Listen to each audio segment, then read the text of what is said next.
Sonic Heroes. Sonic Heroes. Sonic Heroes.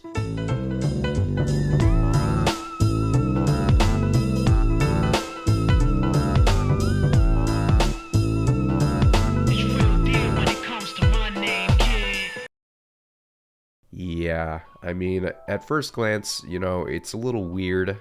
It's a little cringe, the idea of, oh, we're stronger together. Everything is better with friends.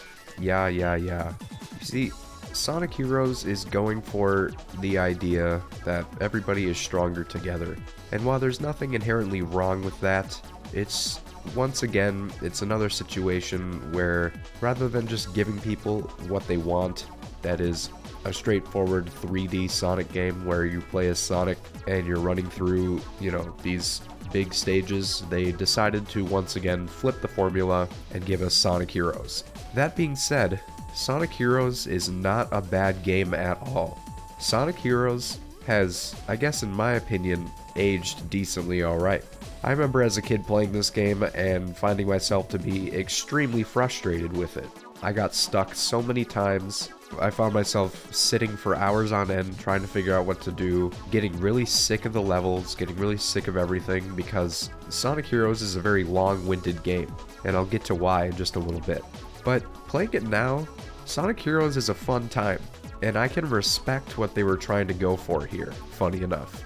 The whole we're stronger with friends thing is really stupid, but I'm not saying that Sonic is meant for teens. I'm also not saying he's meant for kids, but this makes Sonic Heroes feel definitely more like a kid's game. Just the whole, message that it's sending out there. And the lyrics in much of the music could not be more cringeworthy than it's ever been.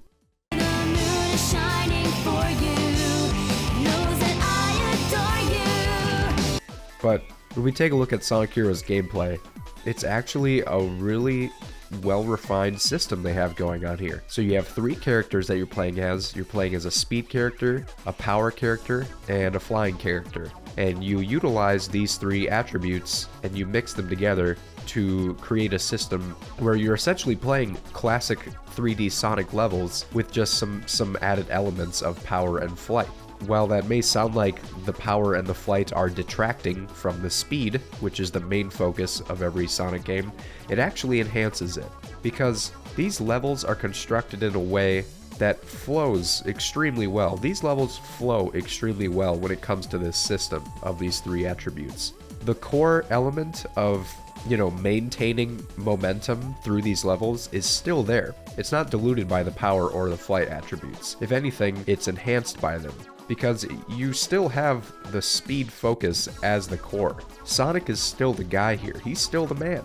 But the power and the flight attributes are there to kind of just give you a little bit of variety here. And they, it's like, if this was just a speed-focused Sonic game, I mean, it would definitely feel a bit like a letdown in a sense. But with the power and the flight abilities there, you still are able to keep momentum and speed through these levels while having opportunities to challenge yourself with solving puzzles that are linked to power or solving puzzles that are linked to flight.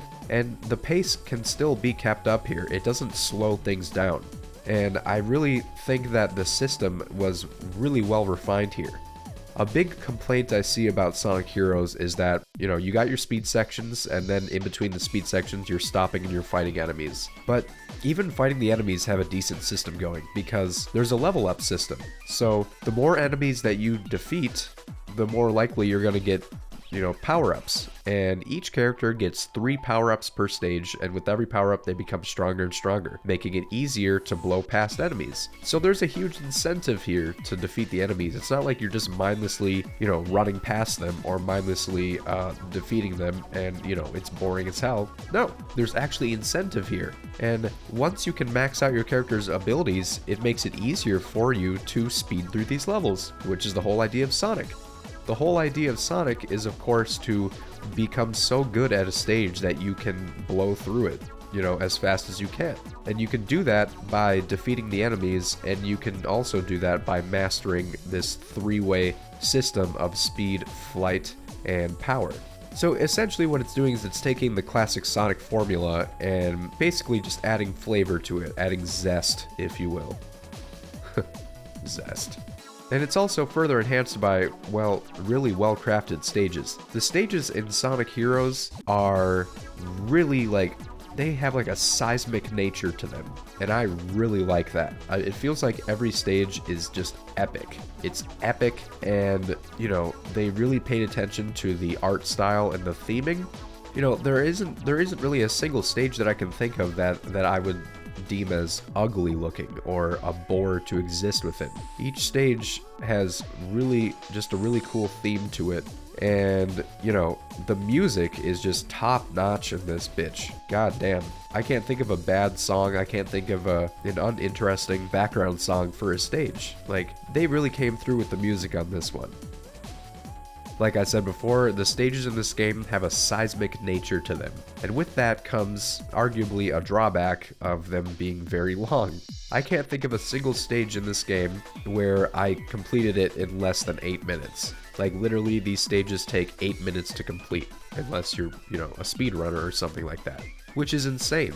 And now, that isn't always the case depending on what team you choose. You have Team Hero, Team Dark, Team Chaotix, and Team Rose, or Team Chao, or Team Love. I don't know. Those dudes are weird. I hate talking about them. We'll get to that though. Rather than, I guess, giving you a fresh set of stages for each team that you play as, what they decided to do was they just made you play through the 7 stages 4 times, 1 for each team. Now this is where the biggest problem with Sonic Heroes happens. Basically, what they did was they gave each team their own sort of niche for each of these campaigns. Team Sonic is the most straightforward one. It's literally just get to the goal ring and defeat enemies along the way and defeat Eggman every now and then, yada yada yada. It's the most straightforward, classic style of gameplay. Team Dark is exactly the same thing, except for there's more enemies thrown within your path, which, depending on who you ask, it might be, you know, harder to stomach something like that. Team Rose is basically just the game on easy mode. They took each stage, they cut it down to about 1/3 the size, and they threw even less enemies in your path. Team Chaotix is where, rather than getting to a goal ring, you have to complete tasks such as finding things, or such as destroying a certain amount of objects, tedious stuff like that. And I get it. They felt like they had to stretch this game for runtime. They felt like it would have been too short to just give you Team Sonic with the 7 stages, but they way overdid it with the repetition here, because that's Sonic Heroes' biggest problem, is its repetition.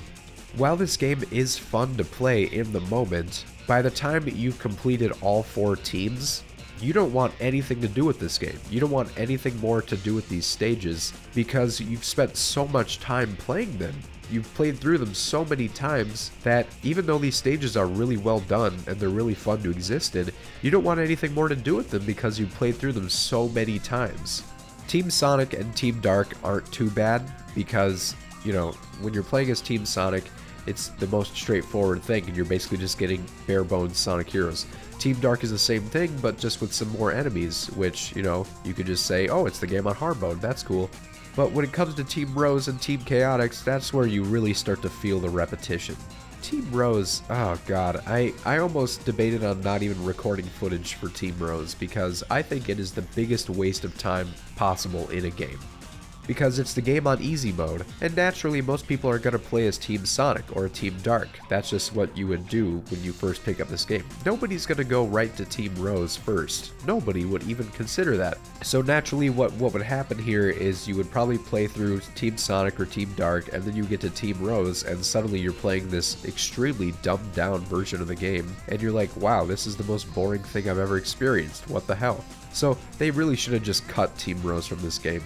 And like that tutorial level that they have you play through in Team Rose, that makes absolutely no sense. Because again, 95% of people who first picked up this game probably just went straight to Team Sonic, where they figured out the game for themselves there. And then later on they go to Team Rose and then it's forcing you to go through a tutorial level. It doesn't give you the option to skip it. Nope, it forces you to go through it. Yeah, Team Rose is awful. Team Chaotix, it's not bad.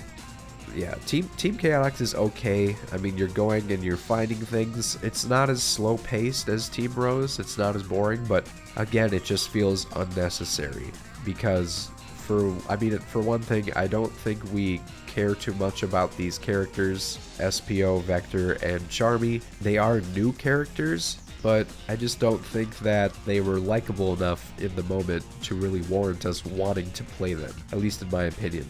And again, they're the 4th team on the list of teams that you see here, so the game almost leads you to play them last. I'm not saying that you have to do that, but I don't know. I feel like they didn't do enough to shake things up with Team Chaotix to warrant a necessary 4th playthrough.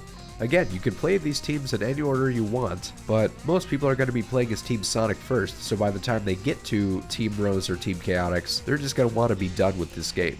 But the fact that you are forced to play through every level 4 different times, it doesn't matter how good the stages are, it doesn't matter how much fun you're having, which I had a lot of fun playing it, it doesn't matter. No matter what you do in life, if you do it multiple times, and you do it at a repetitive pace, like you do in this game, you're naturally going to get sick of it. They really should have just cut Team Rose and Team Chaotix and kept, well, if they had just kept Team Sonic and Team Dark, it would have felt too similar to Sonic Adventure 2. So, you know what? I don't know what I'm talking about. I'm an idiot.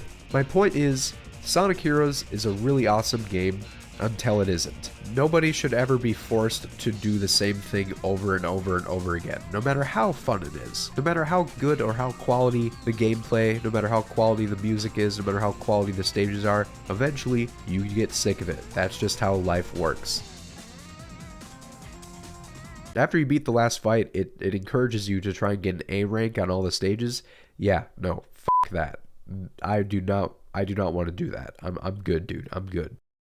But yeah, that's what I have to say on Sonic Heroes. Team Rose's theme song is a bop. Sonic the Hedgehog's running animation really bothers me. And honestly, I think Amy Rose at this point needs to be put on a list.